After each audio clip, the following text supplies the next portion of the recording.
a program to benefit only people in public schools, yet a vast majority of the students are not in those particular schools. They are in non-formal schools. Mr. Speaker, we have county playgrounds here in Nairobi. We have a lot of talent. Just like I was saying earlier to you, I was at Moi Forces Academy this afternoon for the Kenya Primary Sports Association Games to determine the team that will represent Nairobi in the national games in Kisumu. There is a lot of talent in Nairobi, but we don't even have proper playing grounds. If you go to Camp Toyoyo, a pitch that was built a few years ago, it used to host all the games that were being played pale mtaani. But Mr. Speaker, if you look at the playing surface right now, it is in such bad shape that we need all the resources we can get for us to be able to provide proper facilities. The governor, out of the money that the county is receiving this particular year, has set aside about 500 million shillings for the refurbishment of City Stadium. And the shame of this country, I have seen people going around saying, we're going to bid to host African Cup of Nations, I don't know which year it is. You know for a fact you are lying to Kenyans. You don't have the facilities to do these things. If Kenyans elected truthful leaders who kept their word, we would be enjoying the 6th stadium that we were promised in 2013. But right now, we are just wallowing in this miasma, people lying to us that we're going to host continental games when every Kenyan knows it is not going to happen. Mr. Speaker, out of my experience in the Parliamentary Accounts Committee, Mr. Speaker. Senator Sifuna. Yes. Would you wish to be informed by... Absolutely never. Absolutely never. Mr. Speaker, one of the things we experienced in the Parliamentary Accounts Committee, when we had a conversation... What is the point of order, Senator Chiragyo? Mr. Speaker, I'm rising under Standing Order 101 and 105 because the Senator, is it in order for Senator Sifuna to indicate that this country has never hosted a continental event, sports event?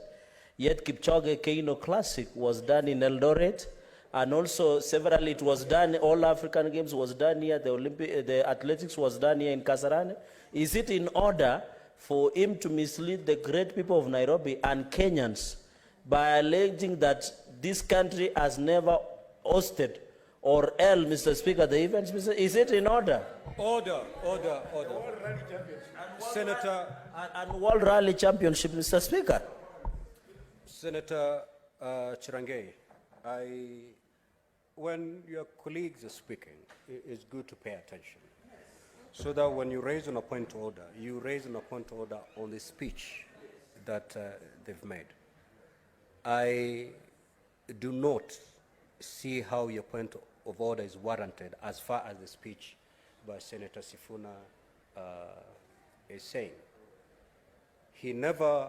I did not, unless the Hansard bears as witness, I did not hear him say that as a country we have not hosted continental events. He alluded to just one event that as a country would wish to host. That is the AFCON. Okay. And he said, with the state of infrastructure we have, we may not be able to do that, but we could have been able to do that had we started this journey in 2013. That's what I got to understand from the Honorable Senator. Senator Sifuna, what is your point of order, Mogeni?